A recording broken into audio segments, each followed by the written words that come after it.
Good morning, everyone. It is 8:36. Now we'll call this City of San Angelo Development Corporation board meeting to order. Notice is hereby given in accordance with an order of the Office of the Governor issued March 16th to 2020 of a regular meeting of the City of San Angelo Development Corporation scheduled for September 23rd, 2020 at 8:30 a.m. The McNeese Convention Center, South Meeting Room, 501 Rio Concho Drive, San Angelo, Texas, will not be open to the public. COSA DC members and staff will attend virtually in order to advance the public health goal of limiting face-to-face meetings, also called social distancing. To slow the spread of coronavirus COVID-19, there will be no public access to the regular meeting location. A public, free of charge audio-video broadcast of the meeting will be available on the city's YouTube channel. The meeting agenda and the agenda packet are posted online as well. Members of the public who wish to submit public comment on agenda items must send their comments via email to nora.navarez@cosatx.us by noon, September 22nd, 2020. The subject must be in the following format: public comment, date. All emails must include your name and address. Please note all public comment emails relevant to posted agenda items received by the deadline will be published as part of the agenda packet prior to the meeting and therefore public record. Call 325-653-7197 for staff assistance. Anyone who wishes to speak remotely during the statutorily mandated public hearing for regular agenda items 5F and 5Gs must send their request to nora.navarez@cosatx.us by noon, September 22nd, 2020 to register as a speaker and obtain information regarding how to make public comment remotely during this meeting. A record of the meeting will be available to the public in accordance with the Open Meetings Act upon written request. All right, and I will now open us in prayer this morning. Heavenly Father, thank you for this time that we get to come together and look over our great city and try to help the business leaders in our community. Please watch over our staff and all of our leaders right now as we're going through this difficult time. Father, please watch over our nation and our world as a whole. In Christ's name we pray, amen. All right, I will move now to public comment. Nora, did we have any public comment? No, sir, we did not receive any. We did not. All right, so no public comment in the time. I will move on to consent agenda. A, consider approving the August 12th, 2020 meeting minutes. B, consider approving the necessary corporation disbursements. C, consider approving the August and September 2020 financial statements. And D, consider adoption of a motion authorizing the board president to enter into an extension of the service agreement with MDK Services, LLC, pursuant to option to extend in the services agreement for extension of pest control services at the Business Resource Center through October 23rd, 2021. Do I have a motion? Mr. President? Yes. Tina Deersky, Director of Finance. The financial statement should be for July and August rather than August and September. Okay.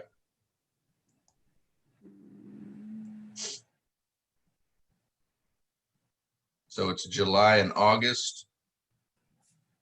That's correct. Okay. So C, consider approving the July and August 2020 financial statements. I'll move that the minutes be accepted with the corrections as presented. I have a motion from Garland. Do I have a second? Second.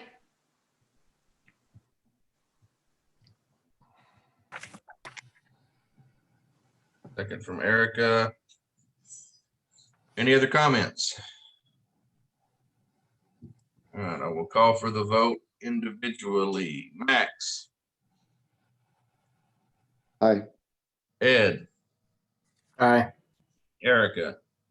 Aye. Dr. Cummings. Aye. Garland. Aye. All right, any opposed? None. All right, motion carries. Thank you all. We'll now move to the regular agenda. A, discussion and possible action concerning a funding request to support the development of an SME prime manufacturing education program within the San Angelo Independent School District. Presentation by Mr. Guy Andrews. Hey, thank you, Mr. President and Board.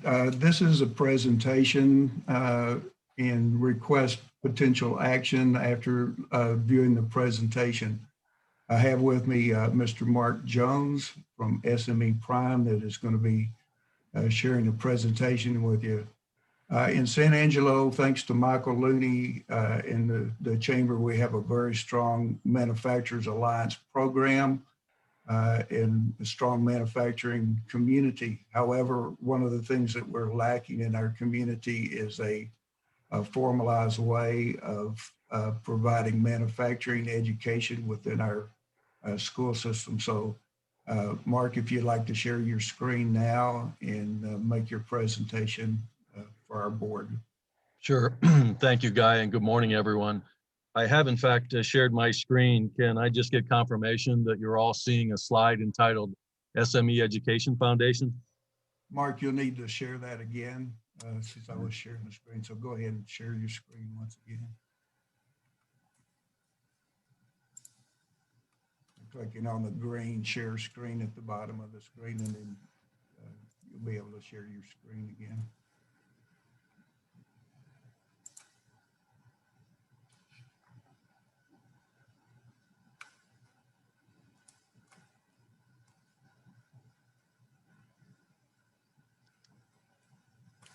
Sorry.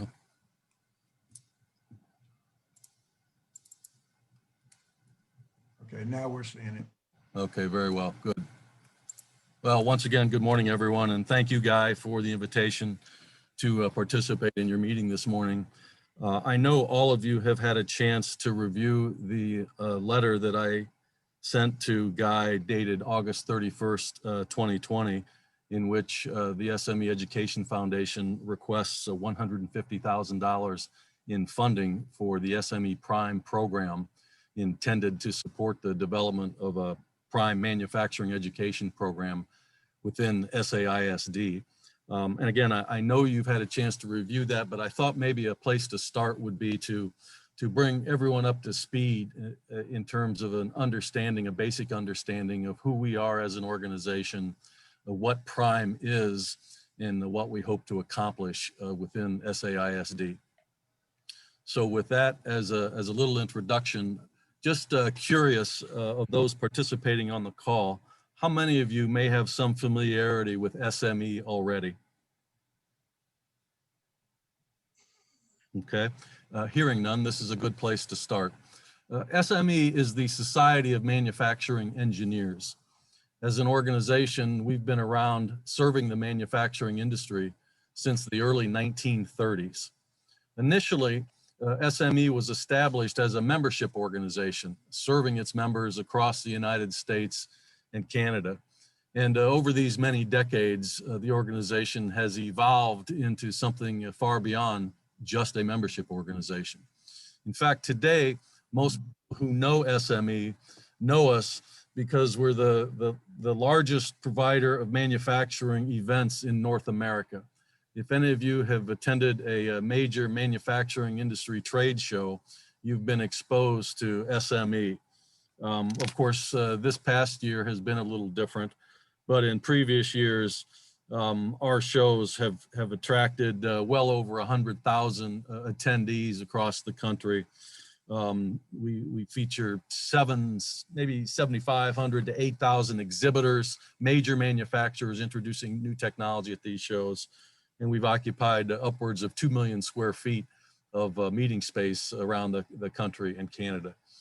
So we're still a membership organization. We're heavily involved in providing education through manufacturing trade shows. Through our subsidiary Tooling U SME, we're one of the industry's leading providers of workforce training and development programs here in the United States and Canada. Tooling U was a standalone company acquired by SME about 10 years ago. Its client list now includes well over 6,000 companies, large and small, across North America. including a veritable who's who of the Fortune 500 companies, about half of the Fortune 500 companies, as a matter of fact. We're also a publisher serving the manufacturing industry. We publish 2 very prominent magazines that serve the manufacturing industry with about 170 to 175,000 or so subscription base. That's a little bit about who SME is. Again, founded in the 1930s. We're a 501c3, as is the Sme Education Foundation, who I represent today. The Sme Education Foundation, the best way to think about it is that it's the philanthropic arm, if you will, of SME. Now we're both 501c3 organizations, but it's through the foundation that SME expresses its philanthropy towards specifically the manufacturing community. Our mission focuses on 3 core areas. The first thing we try to do is inspire young men and women around the country to consider careers in manufacturing. The second thing we do through our Prime program, the program we're talking about this morning, is to actually prepare those young men and women who are interested in pursuing careers in manufacturing, preparing them in classrooms around the country for careers in the field. And the third thing we do in support of that is provide scholarships each year to young men and women across the country. Over the past several years, we've awarded nearly $2 million in scholarships to those young men and women across the country. So the parent organization is SME. The Education Foundation is the philanthropic arm of SME. And why we do what we do, I don't need to spend a lot of time on this probably. There are a ton of unfilled manufacturing jobs around the country. I won't belabor this. I want to be respectful of your time this morning. I'm happy to forward this PowerPoint to you if you're interested to see some of these statistics later. I love this photograph. I talk about inspiring young men and women. This was a photograph actually taken at one of our trade shows. At each show that we sponsor around the country, and in 2019, I believe we sponsored 15 different shows. We invite high school students from a radius around the show and invite them to come out to the show to participate in a day-long curated experience at the show, featuring experiments like that which these young women are involved in. They have a chance to tour the trade show with a guide, to meet manufacturers, to see the technology, and to learn about what the companies do. All of these efforts are designed to have that light bulb go off in their minds to say, you know, I was out at the trade show last week and I stopped by this company called Fanuc, and they had these robots that were picking up things and moving it, and I just thought it was so interesting. You know, I could see myself doing that. That's the inspiration part of what we do. When we talk about Prime, this is simply a map of the United States. Prime has been in existence for about 11 years now. It's the central focus of the foundation. Our board, the foundation's board, believes that the best thing we can do to serve the manufacturing industry is to help the industry address its pipeline needs. And so over the last 10 years or so, we've worked with roughly 60 schools in 22 states around the country, including a school in Fort Worth, Hollistein Career and Tech Center, which some of you might be familiar with. And our goal is to turn this map completely blue and yellow over the coming years. What is Prime? Prime is an acronym. It stands for Partnership Response in Manufacturing Education. And the emphasis is on partnership. As an organization with nearly 90 years experience in serving the manufacturing industry, it would be easy for us, I guess, to work with a school, for example, SAISD, and simply tell them, you know, based on our experience, it would be good if you did these things. We'll send something out to you, and if you implement these things, you'll be all good. Yeah, we could do that, but that's precisely not what we do. And I'll get into more of that in a moment. But for the time being, I just want you to focus on partnership, because the Prime program is built on the strength of that partnership that occurs between us as an organization, a participating school or district like SAISD, and manufacturing partners that come to the table to serve both as investor and consultant in terms of the creation of a curriculum within a particular school. And so when you think about the conversations we have had with manufacturers over the last decade or so in communities large and small around the country, generally, those conversations have identified one or more of these 9 pathways that the manufacturing community is interested in seeing the local school develop a curriculum in. And I won't go through this line by line. Again, happy to share this PowerPoint with you later. But what happens in the school then is based on feedback they receive from their manufacturing partners. There's a collaborative conversation that takes place to say, yes, you know, in our firm, we do a lot of CAD CAM work, and the curriculum that needs to be in place at our local high school needs to reflect that. What we see typically is high schools in those conversations will implement 2 to 3 of these key pathways. Again, not based on what we tell them as SME. Our role is as facilitator.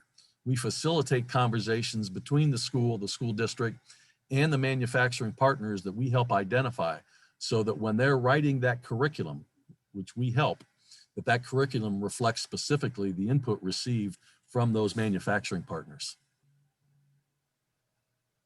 What is it that Prime delivers to a school? These are the 5 or 6 deliverables that a school receives at no cost to them. Remember, we're a nonprofit organization. Our role in developing and implementing Prime is in identifying schools and manufacturing partners, and then raising the money that allows this investment to take place and allows schools to receive these benefits, again, at no cost to them. Now, as you might imagine, the biggest ticket item on this list is equipment that we provide to the school. And when I say equipment, I'm not talking about last generation, somebody's hand-me-down equipment with thousands of miles on the odometer. No, what we provide is current generation, state-of-the-art, essentially brand new equipment to be installed at the school, that is equipment that the students who are trained on that equipment may well see and are likely to see when they're hired by either their manufacturing partner or others in the local community. And so again, the big ticket item is equipment, materials, and supplies. But importantly, you heard me talk a moment ago about tooling USME, and I'll pause here for a moment. If you're not familiar with tooling U, and I don't want to come off like we're patting ourselves on the back. I encourage you to do your own due diligence and do your own research. And when you do that, you'll find that what I'm about to say is true, that Tooling USME is one of the country's premier providers of workforce training and education.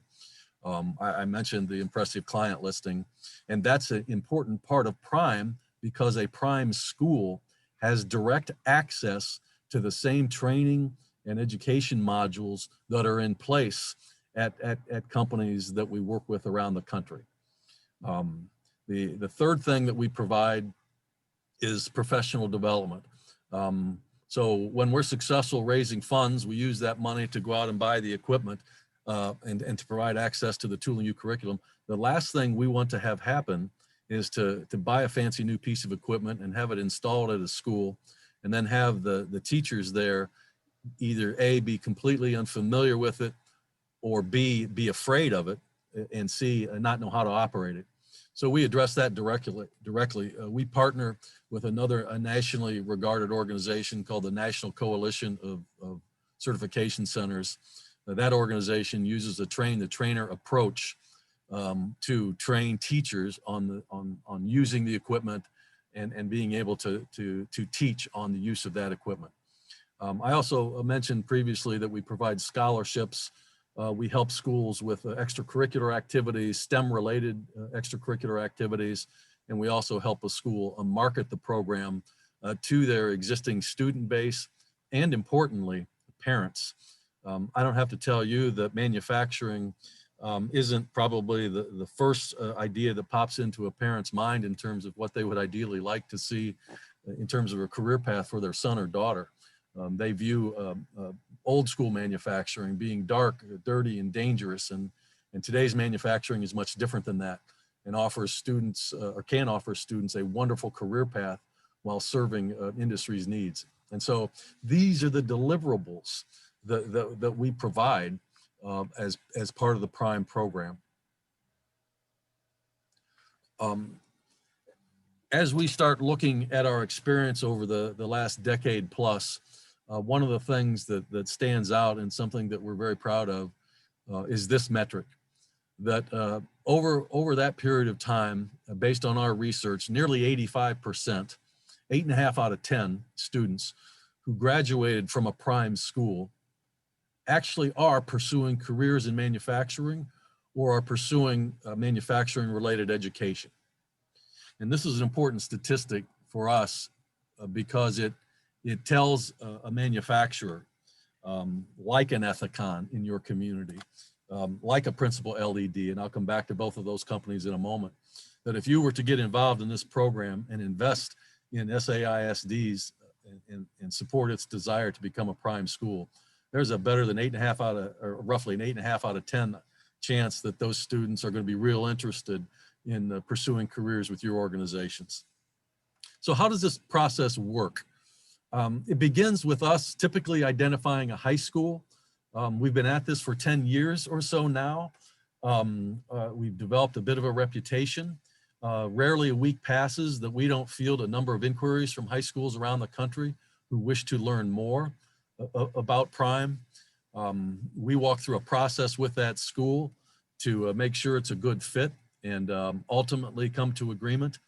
Once we agree to pursue Prime at a particular school, we start securing private sector support, monetary donations from companies in the local community who wish to get involved. Now I'll pause there for a moment to say that all of you on this call have probably heard the expression, too many cooks in a kitchen.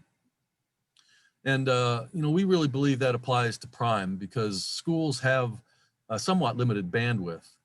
And so when we're out generating support for a particular program, the ideal for us would be that we have a relatively small number of companies, at least initially, to start the program. That allows the school to find its footing. It allows the needs of those companies to be met. And that's what we're trying to do right now in San Angelo. And that we have two major companies in town who have expressed enthusiasm, high enthusiasm to participate in the program. Ethicon, as I mentioned a moment ago, and Principal LED as well.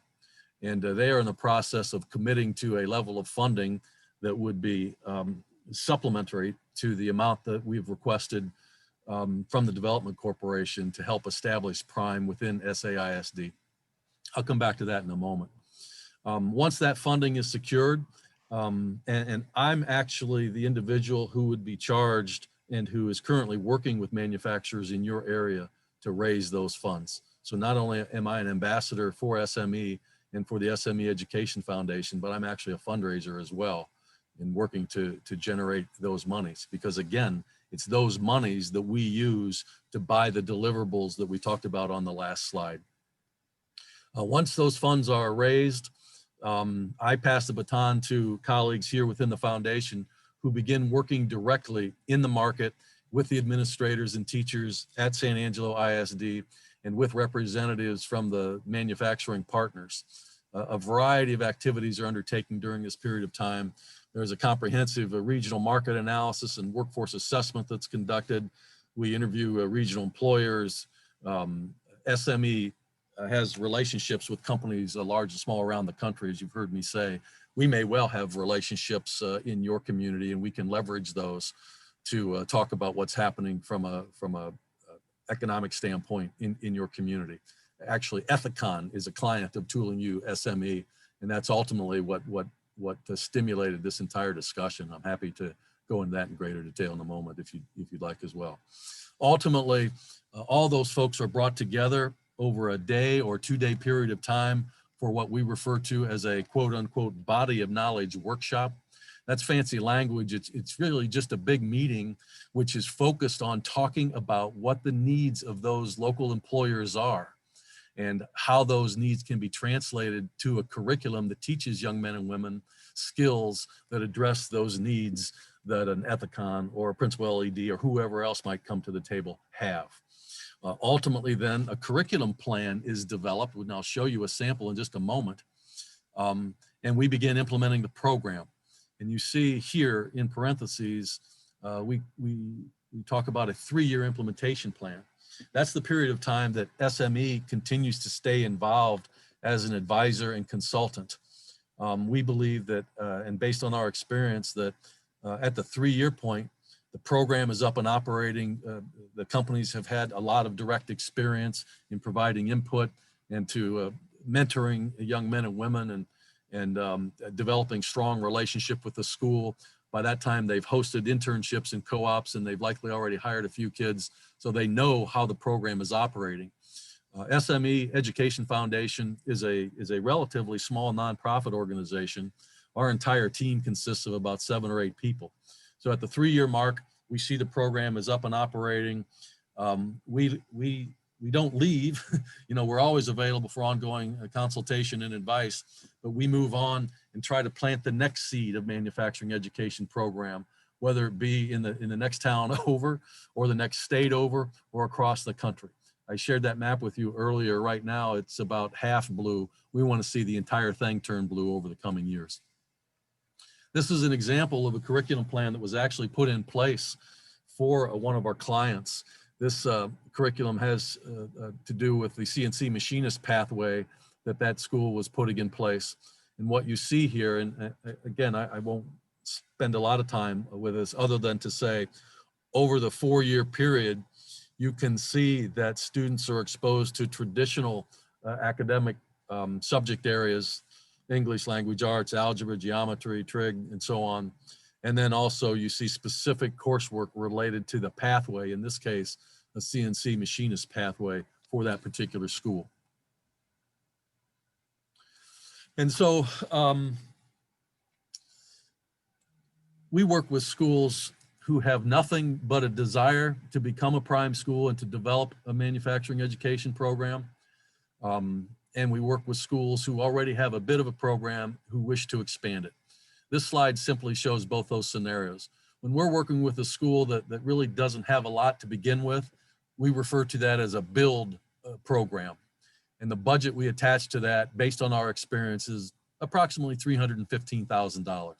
That covers all of those deliverable items that we talked about earlier. And so right now we're looking at San Angelo ISD as a build opportunity with that $315,000 budget over the 3-year period. For a school that has a bit of a program existing, we refer to that as a bolster opportunity because we're working with them to build up or bolster an existing program. And the budget there is about half of the build, or roughly a $157,500. Now, as I said a moment ago, our ideal is that we work with, at least initially, a handful of companies to get the program established. And then what happens after that is completely up to the community, the school, the manufacturing partners, et cetera. What this slide shows is just the financial commitments that if we're talking about a model that just has commitments from manufacturers, and if you look to the left under the build, you'll see a one donor scenario where that one company would commit to making a $105,000 commitment annually for 3 years so that they serve as the loan manufacturing partner and the loan investor in a particular school.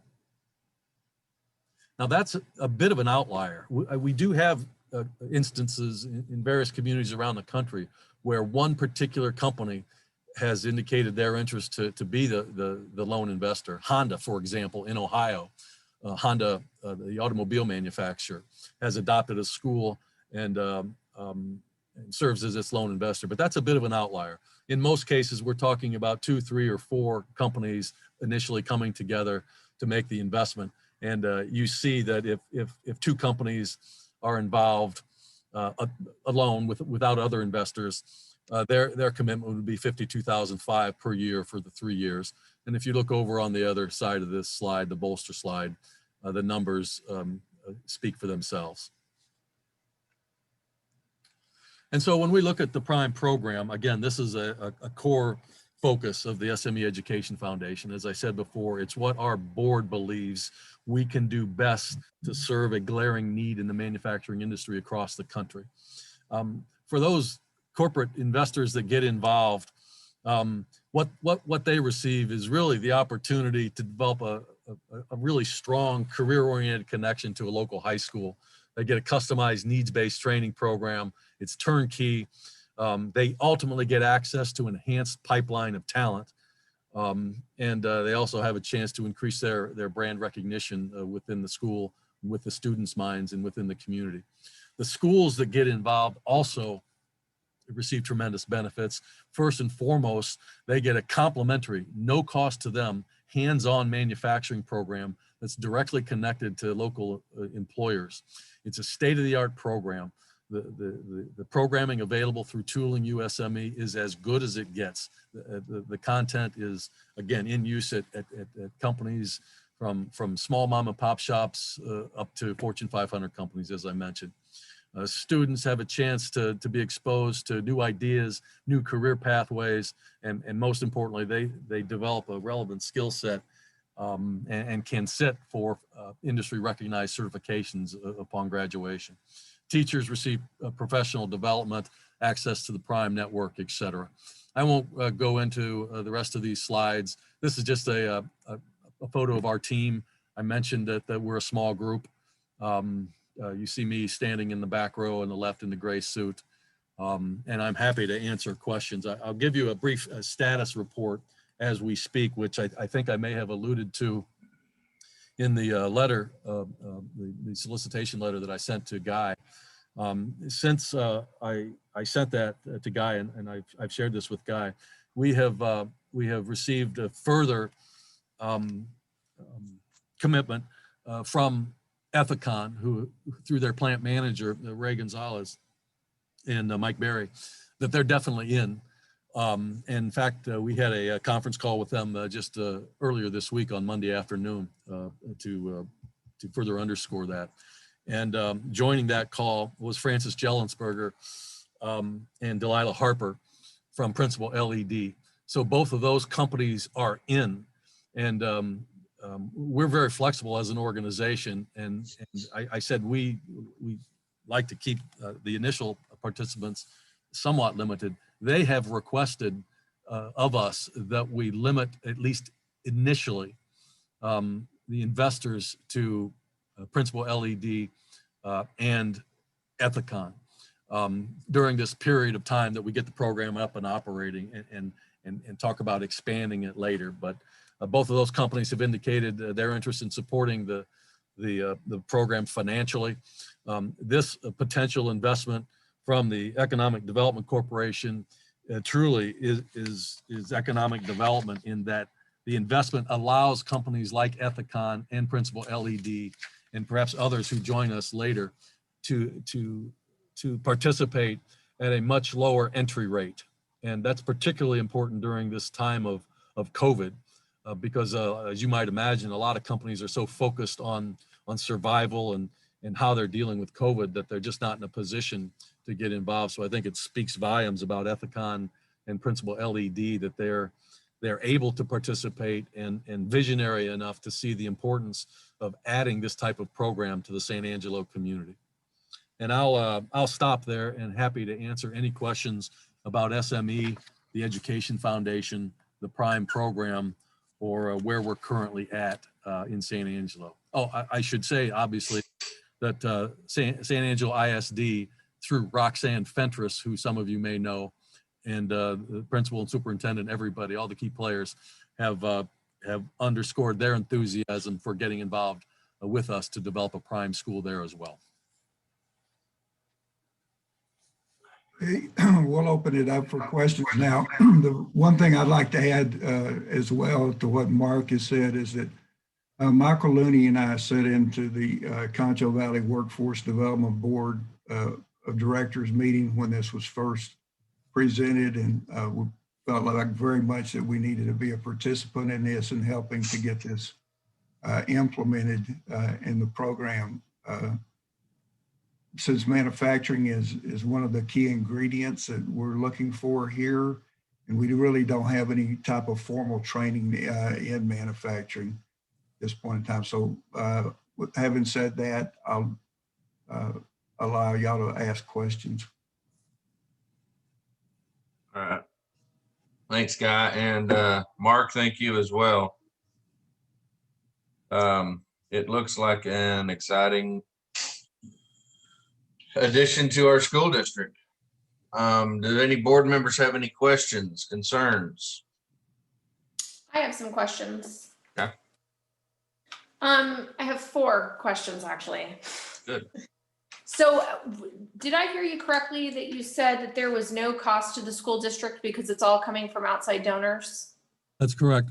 Yeah, we take responsibility for raising the funds, and then we purchase the equipment and grant access to the curriculum through Tooling USME, et cetera. Now, I should say that if the school district needs to renovate a classroom, to hire a teacher, those investments are their responsibility.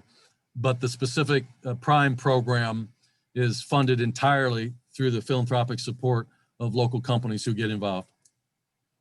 Okay, well, that also takes care of another question, which was how about hiring a teacher? So if it looks like from the example that you laid out, the program would start in 9th grade and follow the student all the way throughout their high school career. So then are you marketing this to 8th graders and middle school students to get involved into the high school program? We would be, yeah. Yeah, and it's something, as you know, and I may have alluded to it during my comments, many parents are a little less than enthusiastic to think their son or daughter might be interested in pursuing a career in manufacturing.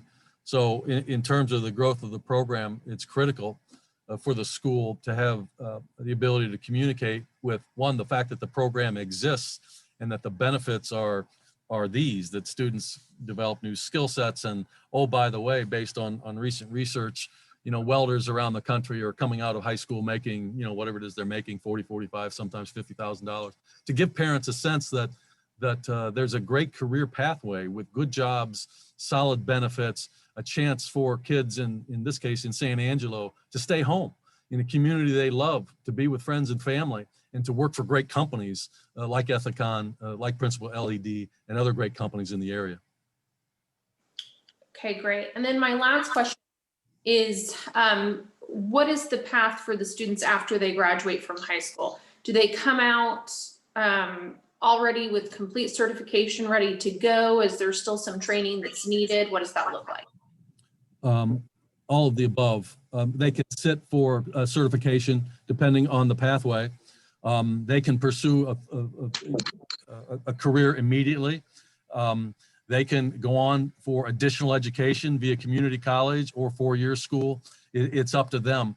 What we're doing is preparing students so that they have more options, if you will, than they had previously. And as I said before in the slide that we're quite proud of, about 8.5 out of 10 of our students do go on to careers in manufacturing.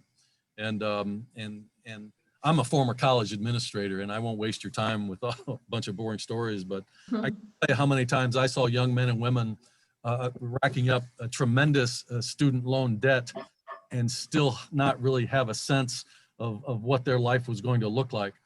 Compare and contrast that to an 18 or 19-year-old who came out with a background in CAD/CAM and a company in his area interested in hiring him. He or she's making a nice income, first job, no student loan debt. And there's a part of this program that we view as community building. And when I think, I've had the pleasure of being in San Angelo, so I know it's a great community. It's a community of what, 115 or so thousand folks. I'm sure you're experiencing a brain drain to other communities in Texas. A part of this program is designed to help keep kids in San Angelo working for San Angelo or San Angelo area companies. Perfect. Thank you, Mark. Yep. What, and you may have answered this, Mark, I don't know. What grade levels benefit from this? All 4 grades, really. You know So what? just high school? That's, Yeah, it's a high school-based program. okay, all right, that was my, so Right. 9 through High 12. school-based program. We do have, when I say we're flexible, we're very flexible in terms of working with the high schools and the manufacturers themselves who get involved. And there are, in some cases, relationships with community colleges that a high school will have. And I believe that may be the case with SAISD. And we're flexible, but ultimately the program is a high school-based program. And all of the 60 some odd programs we've put in place around the country are based in high schools in those communities. Any other board members have any questions or concerns? I got a quick question. Go ahead, Ed. How long does it take to get the program up and going? Is it, you know, once you get all the buy-in from the companies and any other partners, is it a year out? Is it 2 years out? I mean, what's the time frame realistically? Yeah, that's a great question. You know, this is an unusual circumstance in San Angelo because this conversation started with Ethicon, who was a client of ours through Tooling USME. And one of our reps in talking to actually Mike Berry at Ethicon several months ago said, you know, our foundation has this program where we implement in schools that addresses future pipeline needs. And anyway, from that seemingly innocent conversation, this whole initiative with SAISD is taking place.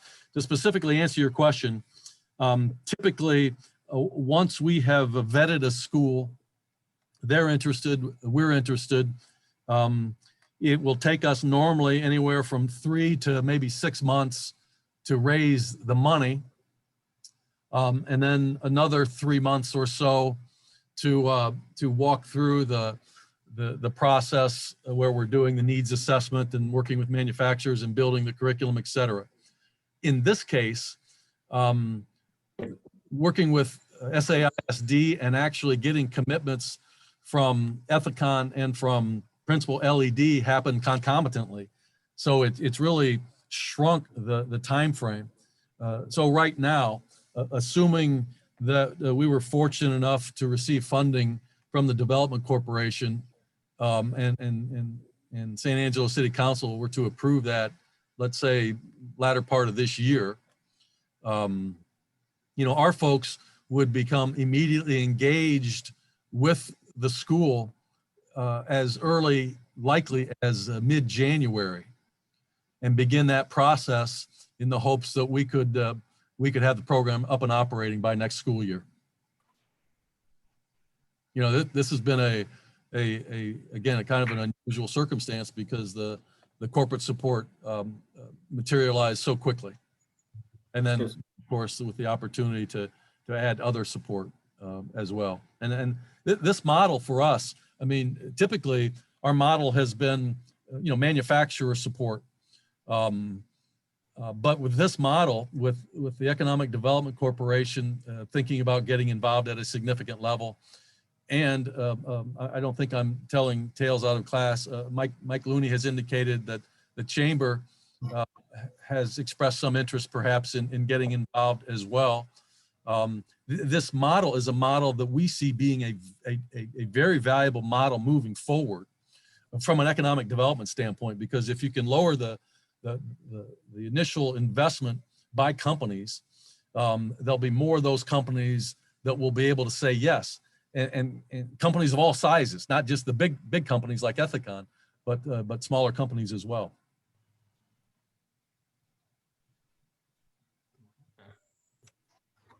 Any other questions? Just a quick one. Is that Yep. $150,000 just an upfront 150, or is that each year, or is that 50,000 over 3 years? Here again, we're flexible generally about how those commitments are paid. Most manufacturers and other investors make their investments annually over the 3-year period. Now it is helpful if companies have the flexibility to make a larger investment up front, because remember, those are the funds that we use to buy the things, the deliverables for the school. So if we have access to more of those funds up front, it allows us to move ahead more quickly in getting the things the school needs to get the program underway. Does that make sense? Yeah, so I guess is it 150 just total that you're Total. asking? Total over, yeah. And, let's say we were fortunate enough to receive that amount. If it made sense for the Economic Development Corporation to make, $50,000 gifts annually for that 3-year period, great. If it made sense to make a 75, my point is, however that might be divvied up, that makes the most sense for the corporation will likely work fine with us. And it's the same message I deliver to employers who get involved.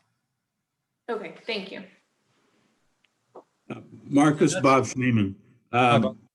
Could you, I know you're talking about Principal LED and Ethicon being the primary sponsors. Just without getting in the weeds too much, give us an idea what some of the curriculum might look like as far as classes being taught. Well, from Ethicon's standpoint,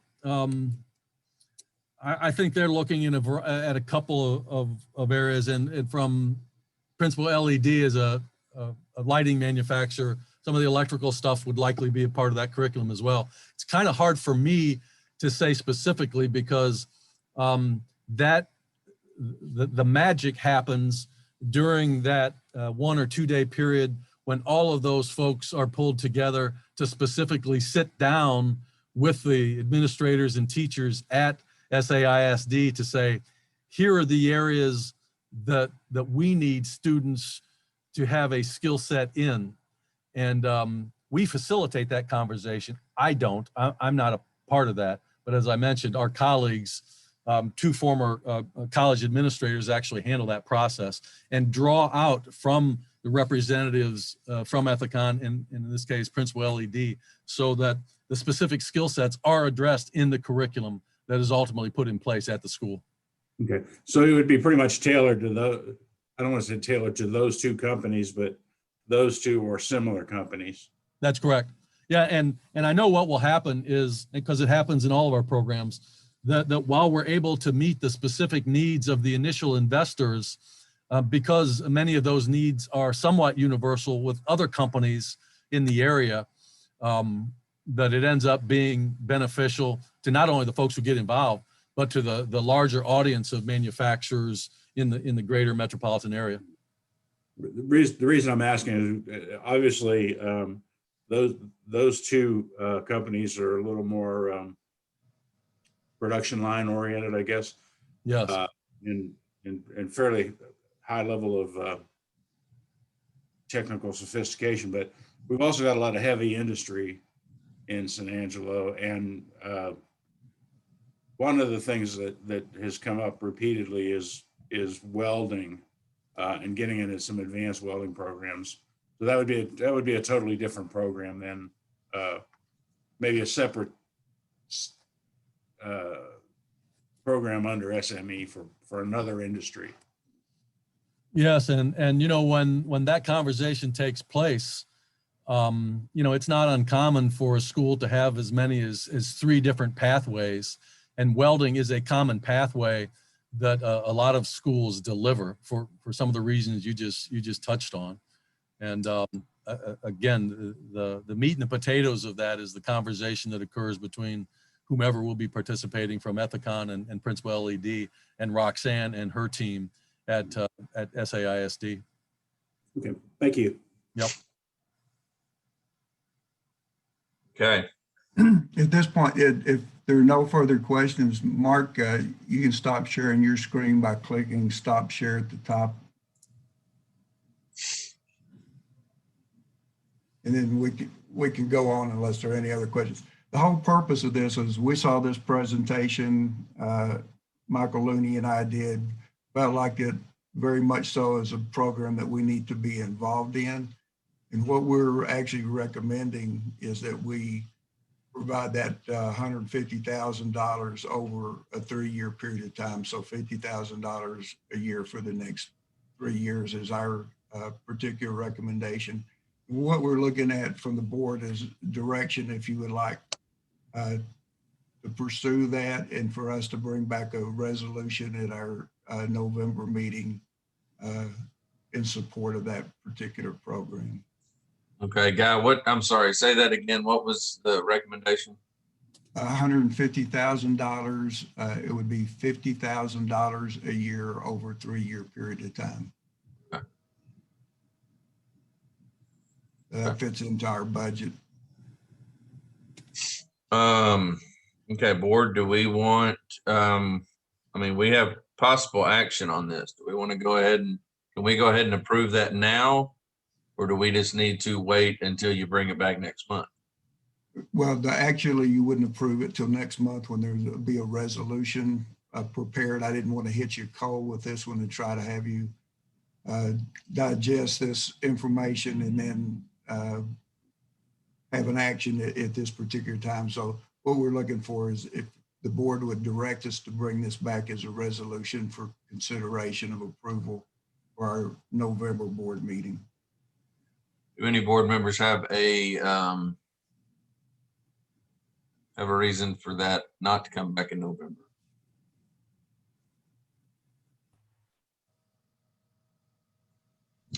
All right. Okay, then we will bring it back at the November meeting with the resolution for approval for our participation in the program. Sounds good. Thank you, Mark. I appreciate you being here. Yeah, thank you, everybody. Nice meeting you all, and continued luck in building your program out in San Angelo. Nice community. Appreciate it. We'll talk soon. Thank you, Guy. Thank you, Mark. Okay, we will now move on to item B. Consider approval of a real estate sales contract and economic and development performance agreement as approved in the resolution by COSA DC Board of Directors August 12th, 2020, and amended by City Council on August 18th, 2020, and a motion to ratify the resolution approved by COSA DC authorizing the negotiation and execution of a real estate contract with Weisner Holdings LLC, doing business as South Plains Lamesa Railroad, and negotiation of a real estate development performance agreement for the developing, marketing, and operation of an industrial transloading facility with an amendment authorizing the board president to negotiate the real estate contract in conjunction with the executive director of the Development Corporation, the city manager or designee, the city attorney, and the COSA DC attorney. Presentation by Mr. Guy Andrews. Thank you, Mr. President. This is probably one of the most exciting projects I've ever been involved in as an economic development director. It's, as we know, been ongoing for a long period of time, and first in purchasing the property for this, and then in locating a owner operator for this facility. We kind of got in the weeds at the last meeting and had a long meeting, but ultimately what we came up with was a resolution so that we could negotiate the sales contract and performance agreement with the owner operator. We took that agreement to City Council. They modified it, and as you just read, they asked also to protect city interest in this development, especially in the area of voluntarily annexing this property at some point in time. So they modified it, just asked that the city manager designee and the city attorney be involved with myself and you, and also our COSA DC attorney. And so that's what we've been doing since that particular point in time. We did develop both a real estate sales contract and development performance agreement were negotiated as required by the amended resolution. And again, the participants are listed there on the board.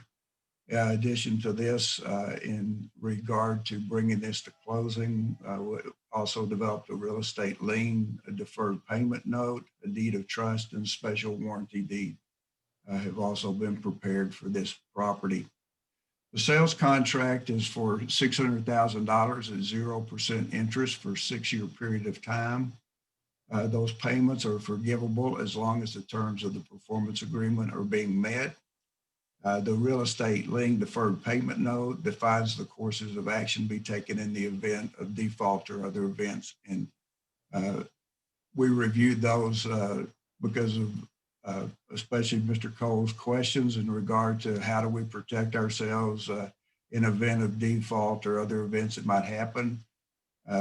He's reviewed that note and satisfied that that takes care of those particular concerns in there. We actually have prepared all of the documentation and have set a closing date for this for October the 15th, which is coming up fairly quickly. So what we are seeking today is actually approval of this. Let me talk a little bit about the performance agreement, some of the main things that we put in that performance agreement. Of course, one of the first ones is that the owner will invest $1 million in capital in the initial build out period by the end of 2021. He will have 2 full-time employees on site by 2023. Now, in that interim time, since this is a rail facility, they'll be sharing locomotives and that sort of thing. Those employees will be shared between this and the Slayton facility, but by 2023, we will have those 2 employees, full-time employees on site. They have to come up with an agreement with Texas Pacifico on the rates and services that are to be provided. Of course, this agreement could not go forward if that were not negotiated, and they have actually come to terms on that. They do have to adhere to all the local, state, and federal regulations in regard to operating the railroad. They would consent to voluntary annexation at the end of the agreement, which is one of the city's main concerns. That they have to maintain a functional transload facility that's available to our local providers and not make this just a storage facility. We have a agreement in there that they will use local contractors and suppliers where available. And then one of the most important agreements in there is that we will have at least quarterly meetings between the owner, COSA DC, Chamber of Commerce, EDD, and any consultant we might have in regard to making sure this is kept on track. So with that, what we're asking for today is approval of the action to approve the sales contract and the performance agreement along with the other documents associated with this. I'd be glad to answer any questions you might have. This was something that we sat down and looked at, and when we came to the end of it, I was really pleased with how the staff and the chamber and everybody came together and came up with a really good, solid agreement and performance agreement. Guy, could you briefly explain the instead of just chipping away at, I think it was 6 years at this and the land back, or the how we're going to do the 1 year, 2 year, 3 year, because I think that was really effective. Right. Really, basically, what we're doing is making the payments forgivable over the 6-year period of time. So initially, the first payment that would come due would be for $100,000 if they met the performance agreements at that point in time. After a year, then they're awarded that amount. There is then not another payment until 2023, and if they met all the agreements, that payment's forgivable. And what we're really doing then is holding out the bulk of the payment to them, the forgiveness of that loan till the end of the contract. And that provides an incentive for them to fulfill all those obligations so that they can have their loan payments forgiven and assume ownership of that property to operate the facility. So we've really kind of got our hook into it for a period of time in making sure that that the owner is meeting all of his obligations that are outlined. And there is an attachment to the document that outlines what has to be done in order to earn those incentives. All right, any questions or concerns?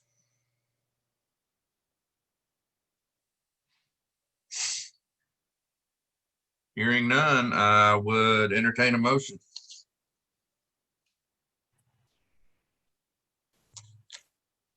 I'll make a motion. Erica, Mm-hmm. second by Dr. Cummings. Any further discussion? All right, I will call for the vote. Erica, Aye. Dr. Cummings, Aye. Bill, Aye. Ed, Aye. Garland, Aye. Max, Aye. and I am also in the ayes, so motion carries. Thank you Thank all. very much. Appreciate it. Moving on to item C, consider resolution of the City of San Angelo Development Corporation Board of Directors authorizing the use of sales and use tax funds in the amount not to exceed $362,500 to provide an economic development incentive to Special Materials Company for a business retention and expansion program project related to a business enterprises that create or retain primary jobs as authorized for a Type B corporation under Local Government Code Chapter 505, Subchapter D. Presentation made by Ms. Shannon Scott. Thank you. Good morning, everyone. Morning. As President Cole stated, again, this is going to be for the approval of a resolution for a BREP project for Special Materials Company, also known as SMC Global. So they are a specialty chemical supplier with global sourcing and production facilities, and some of their products include green solvents, phosphorus derivatives, and color imaging chemicals. So their expansion will include the purchase of a new building, which is currently located at 3820 Cristobal Road, improvements and upgrades to that building, as well as a purchase of an adjacent property to that Cristobal Road location. And this is in single member District 1, which is Tommy Hebert's district. So currently they have 17 full-time employees. They do anticipate hiring up to 5 additional employees within the next 3 years, with those employees having an average salary of $60,000. So their expansion plans, they anticipate investing up to $3 million, again, for the purchase of that facility off of Cristobal Road that they're currently leasing. So they would actually purchase that facility. Again, improvements to that facility, as well as the purchase of the adjacent property, which is currently vacant as well. And I think this is important to note that this is actually their 4th expansion project in San Angelo within about the 3 years that they've been here. So that's pretty exciting.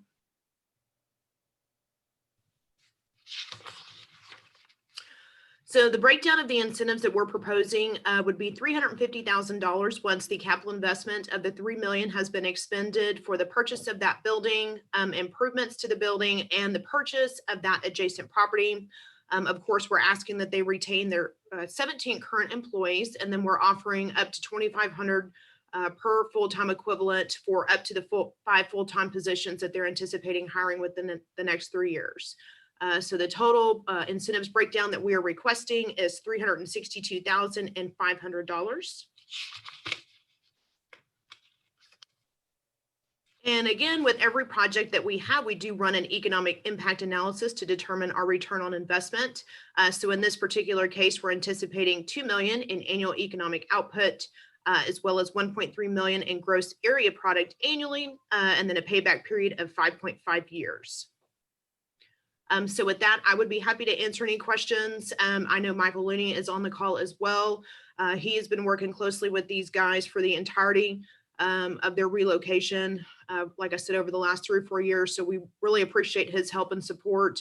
And he's really encouraged and helped these folks and been a huge proponent and a reason that they want to stay here and continue to grow. So like I said, I'd be happy to answer any questions. Michael, I don't know if you have anything that you'd like to add, but I'm sure he'd be happy to answer questions as well. Shannon, if I may just jump in, this is indeed their fourth project where they would be expanding within the market. They were recruited in 2017, and their leases for their 3 facilities were done in 2018 and 2019. This is the same company that has leased the old Wesco building, the former Southern Shingles building on Cristobal Road, and the former R.G. Berry facility, 85,000 square foot distribution facility on Loop 306. This company had inquired about the possibility of expanding their hydrolyzation and mixing facility, their mixing operation, keeping Cristobal, but expanding it over into the old R.G. Berry building. And they deemed that that was not the best use of R.G. Berry for a variety of reasons. One being the fact that they'd be mixing chemicals fairly close to a neighborhood, which even though they're fairly, as they say, innocuous chemicals, they didn't want to appear as bad neighbors. And they have a very high need for more distribution space, so they didn't want to eat up a lot of floor space.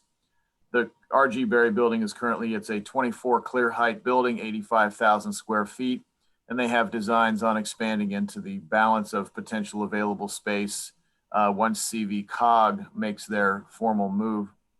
The company obviously was on our radar screen when the COVID-19 situation coincided with the West Texas Intermediate crude price collapse. We were concerned that the degradation of the WTI prices might impact their business negatively, although it did slow it down.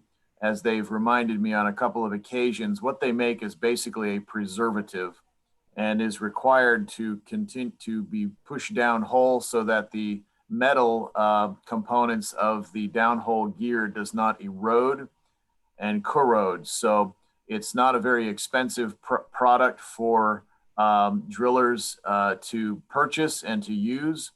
And it's a very small cost for operations for those oil field services companies, but they have to sell a lot of it and use a lot of it in order to preserve that equipment. So their business has not been very, very heavily impacted. They had 17 employees in March. They have continued to have those 17 employees, and they've had no furloughs, no firings due to performance or due to the COVID-19 or the West Texas Intermediate crude price degradation. So that's a little bit of a snapshot of the health of the company. Shannon and I talk to Charlie Neal and Kevin Huber probably every week. So we have a direct feed to leadership of the company. And again, this company is based out of New York City, and they have 5 locations in the United States, and a location in China, and a location in Switzerland.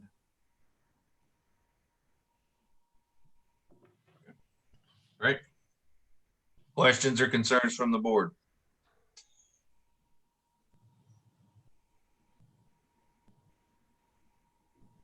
Anybody? All right. Good job, Shannon. Thank you, Shannon. Great job. Good job, Mike. Awesome. Thanks, Todd. I will need a motion, please. I'll make a motion. Thank you, Ed. Do I have a second? Second. Thank you, Mr. Garland. Any further discussion? All right. Roll call. Dr. Cummings. Aye. Ed. Aye. Garland. Aye. Erica. Aye. Max. Aye. I am also an aye, so motion carries. Thank you all. Moving on to D, consider a resolution of the City of San Angelo Development Corporation Board of, did I get Bill? Aye. I do apologize, Mr. Vice President. I thought I was one short there. Okay, moving on to D, consider a resolution of the City of San Angelo Development Corporation Board of Directors authorizing the use of sales and use tax funds in an amount not to exceed $150,000 to provide an economic development incentive to BP Surface Solutions, LLC, DBA Dorado Construction Group for a business retention and expansion program, project related to business enterprises that create or retain primary jobs, as authorized for a Type B corporation under Local Government Code Chapter 505, Subchapter D. Presentation made by Ms. Shannon Scott. Thank you. Again, similar to the last project, this is going to be for the approval of a resolution for a BREP project, as President Cole stated, for Dorado Construction Group. So they provide end-to-end and specialized civil engineering services, as well as construction services for the oil field infrastructure. Their expansion will include the purchase of a new building, which is going to be located at 424 South Chadburn, as well as new furniture, fixtures, and equipment to outfit that building. And this is in single member District 3, Councilman Harry Thomas's district. So currently they have 93 full-time employees, and they anticipate hiring up to 25 additional employees within the next 3 years. Again, with those employees having an average salary of $70,000. They do plan on investing up to $2.7 million, again, for the purchase of this building, as well as the furniture, fixtures, and equipment. So the breakdown of incentives that we're proposing for this particular project include a $100,000 capital investment grant once the $2.7 million has been expended for the purchase of the building, and then the furniture, fixtures, and equipment. We're asking that they retain their 93 current employees, and then we are offering $2,000 per full-time equivalent for up to the 25 FTEs. So the total incentives package that we're proposing is $150,000. So the economic impact for this particular project includes $9 million in annual economic output, as well as $4.9 million in gross area product annually, and then a payback period of 6.2 years. I did see Casey Pointer, who is with Dorado Construction. He is on the call. I'm sure he would be happy to answer questions, as well as myself. All right. Any questions or concerns from the board?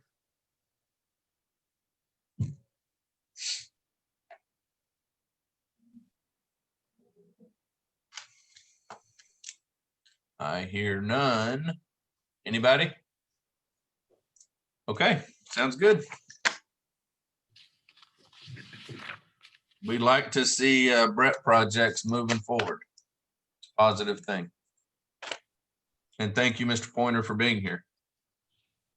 You bet. Thank you, guys. So you have anything you would like to say, or you just here to answer our questions that we don't have?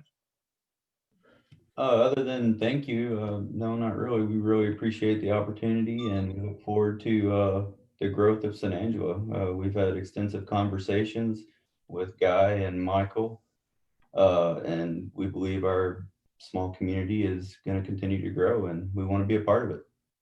Good. Thank you all. Well, we do appreciate it. Mr.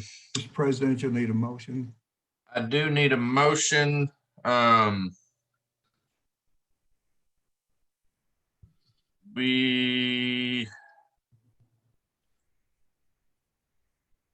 Ed, you're not going to vote on this, is this correct? Correct. Okay. All right, so I need a motion and a second, please. Move to approve. Thank you, Max. Do I have a second? Second. Thank you, Bill. Any other discussion? All right, I will call for the vote. Bill? Aye. Erica? Aye. Dr. Cummings? Aye. Garland? Aye. Max? Aye. I am also an aye. Motion carries. Thank you, guys. Appreciate it. Yes, sir. Thank y'all.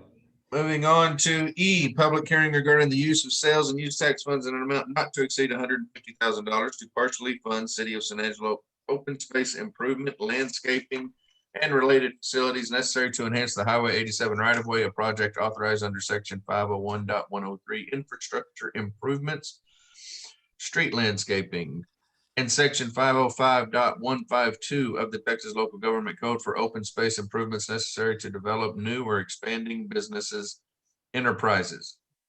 Presentation by Mr. Guy Andrews. It Thank you, Mr. is, or go ahead, Guy. Now go ahead and open the public hearing. Okay, it is 9:50 and I will open this public hearing. Basically, the Coastal DC Board approved this project at its meeting on June 24th, and City Council ratified at their meeting on July the 7th. This is a required public hearing.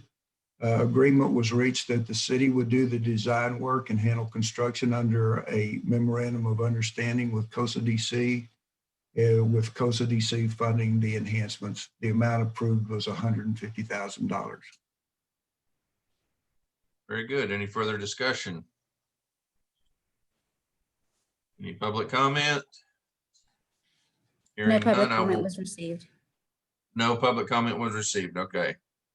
I will now close the public hearing. It is 9:51. Thank you all. Moving on to F, consider approval of a memorandum of understanding by and between the City of San Angelo Development Corporation and the City of San Angelo relating to partial funding for open space improvement, landscaping, and related facilities to enhance Highway 87 right-of-way in the amount of $150,000. Presentation by Mr. Guy Andrews. Okay, I failed to show you these two slides in conjunction with this project, but putting those up, these are the two monuments that we're making the enhancements to. The working Cowboy statue that's on North Bryan and West 3rd or South Bryan and West 3rd Street. That's what it looks like, and then this is what the enhancements would look like to it as well. This is called the 200% wool. It's the 3 U's that are in this. It's down by across from Pinky's and the U-Haul on South Bryan and Avenue J, and then the enhancements to it are shown there. This is an MOU, memorandum of understanding, that's required between COSA DC and the city for those improvements.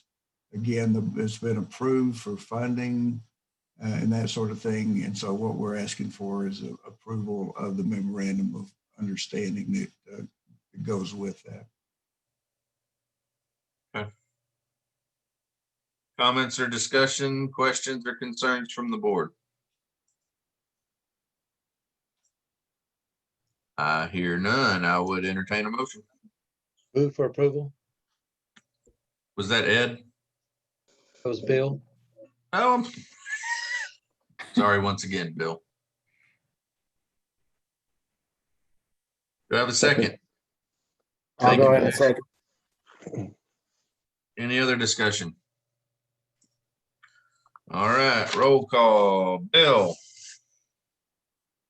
Aye. Ed, Aye. Erica, Aye. Dr. Cummings, Aye. Garland, Aye. Max. Aye. I am also an aye, so motion carries. Moving on to G, public hearing regarding the use of sales and use tax funds in an amount not to exceed $400,000 for the city for the San Angelo part of the matching 2020 Defense Economic Adjustment Assistance Grant, DEAAG, for Goodfellow Air Force Base that totals $10,462,730. Presentation made by Mr. Guy Andrews. In this particular DEAG grant, Goodfellow Air Force Base desires to expand its intelligence training mission to include asymmetrical digital subscriber line, ADSL technology training, and resiliency training, which will require construction of additional base facilities and bring 5G wireless technology to the base. We did approve the resolution for this project back in February and ratified by City Council on February 18th. COSA DC's matching grant for this project is $400,000, and the total value of the project is $10,462,730. So this is a public hearing. If you'd like to open the public hearing. It is 9:55. I will now open this public hearing. Questions, concerns, comments? No comments received. Okay, no comments received. I will now close the public hearing. It is also still 9:55. Moving on to H, consider approval of a memorandum of understanding by and between Tom Green County and the City of San Angelo Development Corporation for Spring 2020 DEAA grant matching funds for Goodfellow Air Force Base to improve resiliency and energy security. Presentation by Mr. Guy Andrews. Along with the resolution, there is a memorandum of understanding. Tom Green County is actually the administrator of the grant funds for this DAG grant. And so what this memorandum of understanding does is allows Tom Green County to administer and disperse our $400,000 of matching funds for this grant. Do I have any questions or concerns? All right, do I have a motion?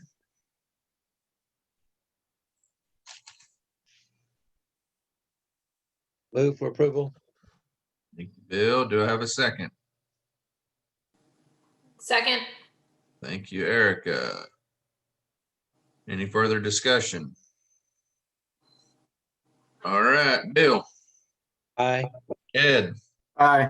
Erica, Aye. Dr. Cummings, Aye. Garland, Aye. Max. Aye. I'm also in the yays. Motion passes. Moving on to I, discussion and possible action regarding the change order number 4 to the Reese Albert Incorporated contract for RFB DC 0120 infrastructure improvements phase 2.1 and 2.2 of the City of San Angelo Business and Industrial Park. Presentation by Mr. Bob Schneeman. Thank you, Mr. President. As the board's aware, back in late last year, we went out to bid with phase 2.1 and tape 2.2 of the industrial park for expansion. Those bids were received in December of last year. Reese Albert was the low bidder, and they began construction early this year. When we decided to go out for bid on this project, a part of it was we received a grant from the Economic Development Administration in the amount of $1.25 million. When we applied for that grant, the total project scope that they would look at was $2.5 million.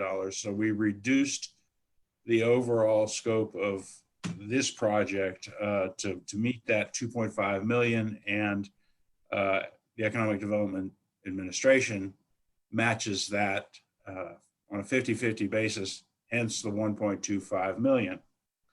When the bids came in, instead of 2.5 million, they actually came in at 2.23 million for this phase of the contract, which is about 270, almost 277,000 below the budget. We didn't act to increase that scope until now because we sort of sat on that money in case there were unexpected encounters. And the project has gone relatively smoothly. Matter of fact, in 2.2, we have had only one change order, and that actually amounted to a negative $500 when all was said and done.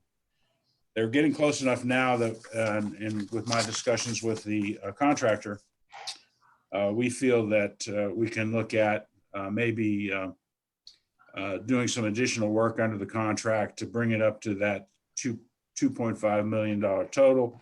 I've also discussed that with the Economic Development Administration representative and our grant administrator, and they're in agreement that we can do that. So one of the items that was cut from the original budget was paving of what we're calling the Teardrop Islands there at the traffic circle. You can see the 4 of those. And then a 6-foot band of concrete paving behind the curb on the center island of the traffic circle. This amounts to about 1,250 square yards of pavement quality concrete. So it's reinforced concrete, about 6 inches thick. We got 3 cost quotes from Reese Albert to do that work. The first and sort of the Cadillac of it would be for colored and stamped concrete, sort of a red coloration in the concrete, and then a herringbone brick pattern stamping. That was $222,300. To do the colored concrete minus the stamping, but with just a light broom finish, would be $156,500. And then finally, the least expensive alternative would be no color in the concrete, just a broom finish, and that was $130,800. Staff is recommending the middle alternative there. That we have some red color put into the concrete to sort of differentiate those islands from the normal driving space. The intent of doing this is so that those large vehicles negotiate the traffic circle if they their back trailer wheels ride up on the curb or whatever. We don't start getting ruts and damage to the curb. We put in what's called rollover curb rather than vertical curb around the island and also the Teardrop Islands. So we are recommending, like I say, the $156,500 option. We plan to approach Economic Development Administration to fund 50% of that. So the Coast of DC portion would be $78,250. And if for some reason EDA did not go along with that proposal, then we would come back to the board for additional guidance. I'd be happy to answer any questions. Questions or comments from the board? My main thing about this was to make sure that we did have the rollover curb on those islands and in the roundabout so that trucks don't cause huge ruts and things like that. Also, I think it's important that we make sure that the center area, the round area, is not decorated excessively to where it's going to be a big deal if we need to come in and make changes or increase the size of that road. Don't put like a brick wall up around it or something like that where we're gonna have to come in and completely tear it down if we want to do something a little different. Just make it easy to continue adding to or taking away from, but also make it where it looks professional and good. Now my estimation when I heard of this, I like the $130,000 proposal. And I suggested that we just paint those curbs and areas instead of spending $26,000 extra dollars to have the color put into the concrete. But there's not a there are good things about having the color in the concrete. So what do y'all think? My question would be, the only difference is the coloration. Is each one of those equal to the other in durability and function? It is. It's exactly the same concrete, 6 inches of reinforced traffic quality concrete. The only difference is the coloration, and that coloration would be mixed into the concrete. So it's a permanent coloration. As the concrete wears, the color stays with it. Thank you.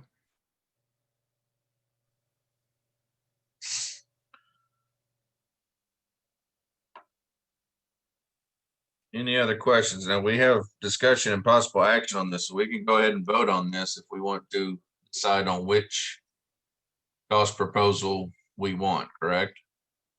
Correct. We're looking for board guidance and action if you would